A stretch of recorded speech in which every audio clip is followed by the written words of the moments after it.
Give us some of your thoughts, as we talk about tonight. What were some of your thoughts when you realized, Esper? And for those of you who are watching, don't know Elder Barclay, this is Esper Barclay. He's one of the illustrious elders here at Mount Calvary.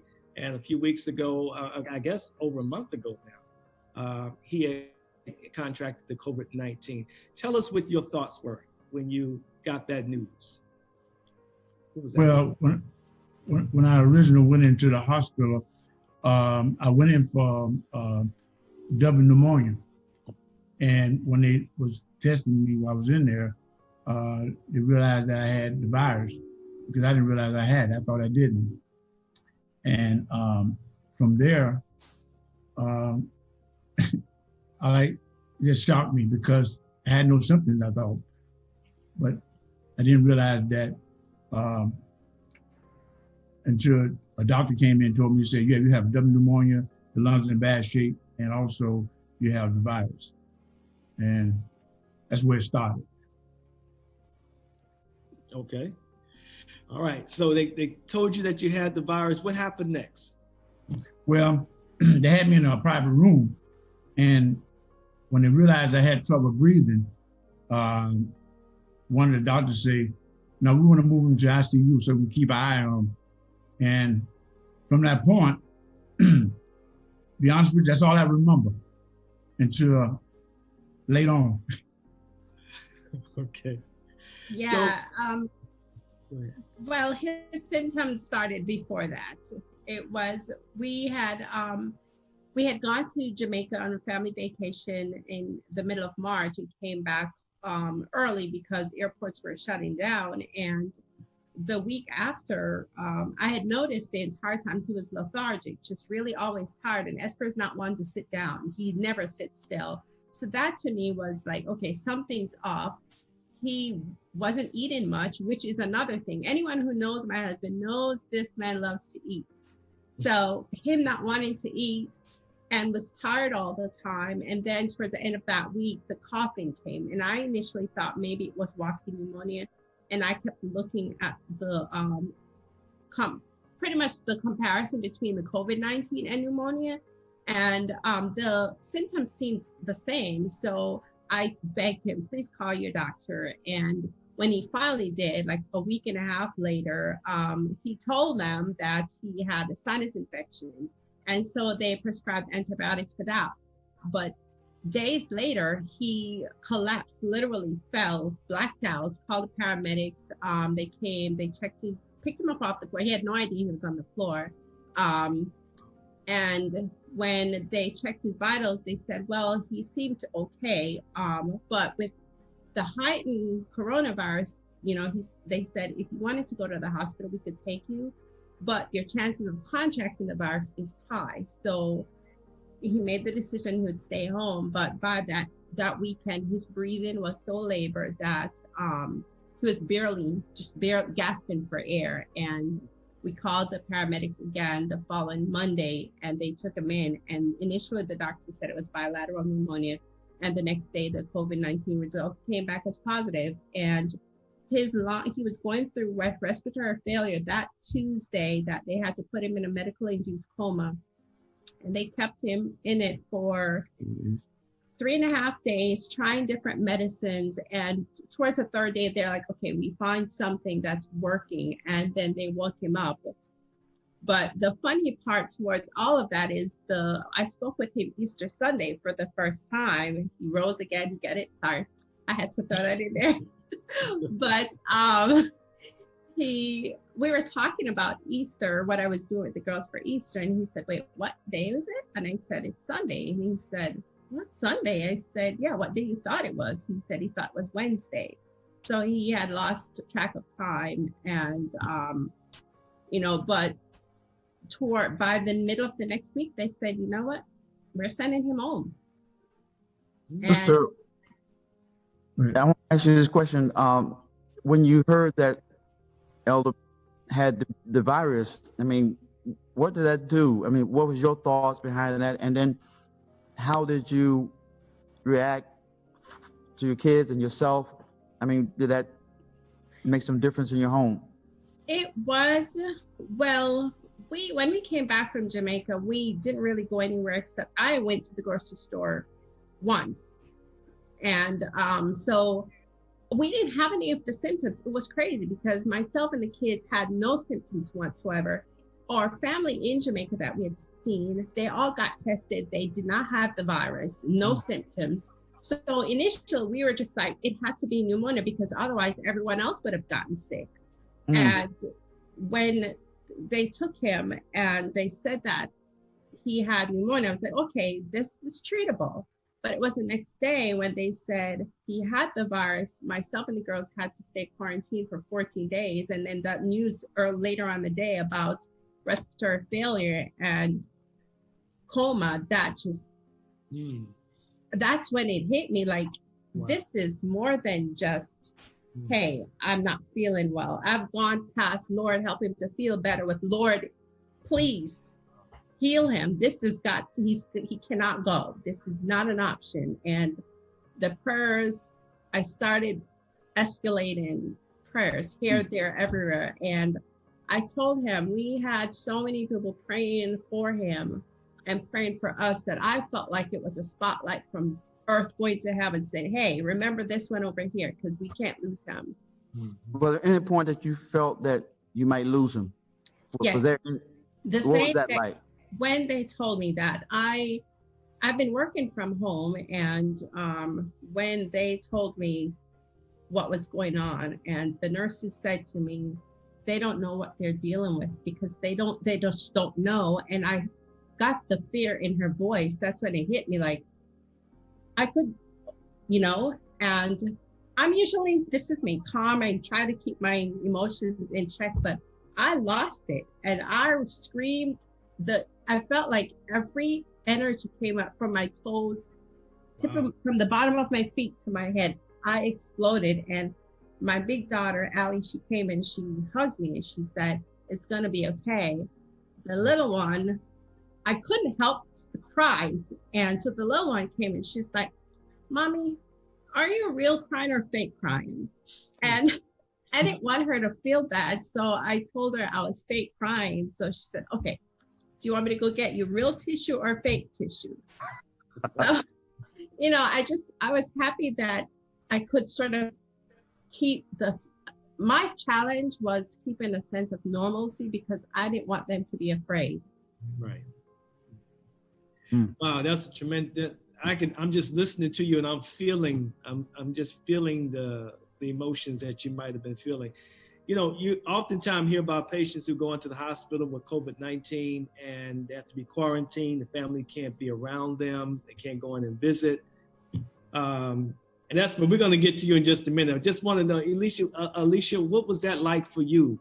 Knowing that your husband was sick, knowing that he was in real critical shape and you couldn't be in the hospital room with him. I think it actually helped me because then I could separate my mental capacity, that's the way I could put it.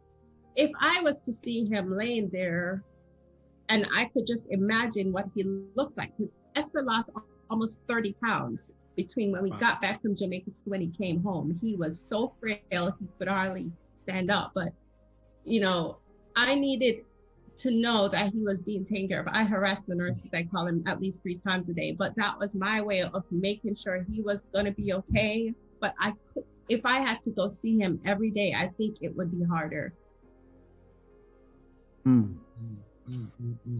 How did this, I know some things make people fall on their knees and just cry out to God. How did this change the way you approach God in prayer? This is a question for both of you all, because some things when you get to a certain level, it's just not like the regular prayer you do every day. It's a different approach. And what was that approach when you went to God in prayer? One thing I must say, while Esper's before he went to the hospital, just towards the few days before he went to the hospital, I told him I left him. I moved out the room. And, he was in the bedroom by himself, but I kept saying, do you want to watch TV? Do you want the radio on? And he said, no, I'm talking to God. I want no distractions. So I was like, okay, so I let him speak now. Yeah, yes. That's what happened, because I didn't realize until my wife told me that they had to put me in that coma because I was dying. And when I finally found all that out, and I found out that all the prayers I had, that I was so grateful for. I mean, Mount Calvary, I love the family, and conference and different other conferences and people all over the United States. And I didn't realize how many people that was praying for me and how much love that I had. And when I was in the hospital in intensive care, I'm an emotional guy, and I cried. I cried. They asked me the same thing. You want to see me on? I said, no. I said, I want to talk to the Lord and thank him.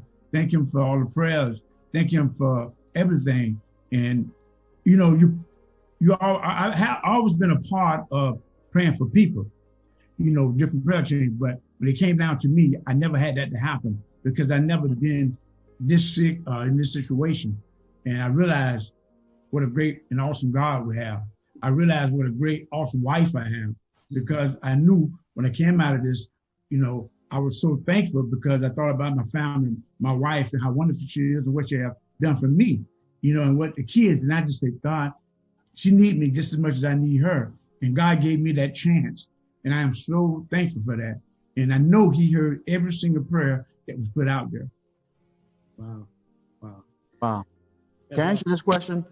When you mentioned that, how has this strengthened your relationship? I mean, you came out of something that was miraculous, and I mean, just looking at you two, it seemed like it did something. What was the metamorphosis in sealing this closer together with you all? Well, one of the things I was concerned about was, and you hear this sometimes when people are in a coma, they wake up with amnesia. And I was scared that he wouldn't remember me. Because no, I know it's funny, but sometimes people lose their short-term memory. And yes, I know that. You know, I was really thinking in my head, Bree's gonna say, Daddy, what you talking about? You don't know who I am. But you know, I had to change my roles somewhat, because I'm not just his wife, but his caregiver and nurse during the day. So, you know, oftentimes when I'm giving him a bath and so forth, you know, in my head, I'm like, this is my daily washing of feet. Hey, Esper, I got a question for you. Oh, I'm sorry. Go ahead, Alicia. Go ahead. Okay. Now, what would you say are some of the current challenges that you are facing with your recovery? And it's so good to see you. And I know a lot of us may see the tube that is that's wrapped around your face. What are some of the challenges you're currently facing that we may need to know about? Well, one thing about it, the way I lost, and then the weakness that from my lungs being so weak, the challenge I'm facing now is that thank God for all the x-rays in the hospital came back positive, and it came back real quick. So I thank God for that, because they was amazed about that. And I said, only the grace of God, and I recovered so well. But still, my lung was so badly damaged that I have a hard time breathing. I cough a lot, and that's why I got this tube in, because they say, I said, well, I'll get off in a week. They said, no. I said, your body has to heal itself. And they told me that it might take 2 or 3 weeks to get off the breathing, because the challenge I'm having now is that if without this breathing tube, I get weak real quick, and I can't sustain anything long. You know, I have therapy every day. I have nurses coming to monitor me 24/7. And I think this is my hardest part, trying to get my strength back up and my, you know, breathing back up. Now, you know, there's a lot of people who they have their own opinions about COVID-19. Some think it's just a hoax. Some are taking it seriously.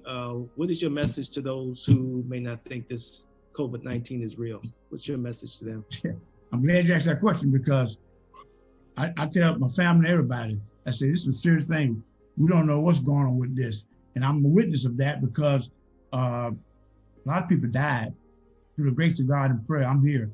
And you might not think you have, you might think you go out and do this and that, but you don't realize how much damage that brings. And you can carry the virus you can get it from someone that you don't know how to think you're okay. And right now I'm saying people take this serious because especially the ones with other issues like respiratory problems or anything else that's going on with them, because the virus have a habit of eating up where your weakness is at. That's what happened to me. When I had pneumonia, it started taking over my body. So please, I tell everybody, don't take this lightly. Just don't go out and say it's never gonna happen to me, because I already talked to people saying it happened to them now. And I'm grateful, and I hope that people, take this serious. Mm-hmm. You said you had a vision. Yeah. When you were at the hospital. Tell me about that. Tell us about that vision you had. Well, that vision I had, which I'm gonna get to that, is that when I woke up and they tried to feed me in hospital food, you know how it's not very good. I'll tell you. So I didn't know how to eat it. And I don't know why. All the things that crossed my mind. I mean, I had a cure head, and I'm just thinking, and I said, well, I know I'm not in heaven because the food bad. So the thing I said that, it's serious, Pastor, it's honest. I mean, Moses Brown must be in the kitchen. That's what came to my mind. I said, because this food is nasty. And that's what came to my mind. And I don't know why this name came up. I know we're good friends. And I just, had to let you know. You're going to say something and you'll change your opinion. No, but it's all, Yeah. Well, we're glad to see you're strong and that you are coming back. What does the future look like from this point? I mean, what do you see down the road? How do you plan from where you are? Well, before it's spiritually or for everyday life, or both ways.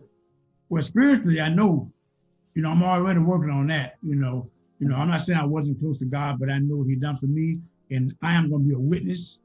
I'm going to tell the world, everybody that can tell what He's done for me and all about Him, so they'll know that, hey, there's a God out there that cares, and there's a God out there that works miracles. I know that for a fact. And then also for my personal life, I've been locked up for 2 months, double locked up when I was in quarantine. Down here, I can't go anywhere. So I'm just anxious to see the world again for us going outside and talking to people and seeing my friends, because that's who I am. And that's a different thing, so I miss those people. And to thank everybody that was praying for me. Yeah. Amen. Well, guys, this has been good. Just, being in your presence, seeing your faces. We haven't seen each other in general in a while, but, to know that you've gone through this tremendous experience, and we have been able to see you. I came by to see you. I had to stay out on the street and just wave at you. That was a little hard, but that's just the times that we're living in.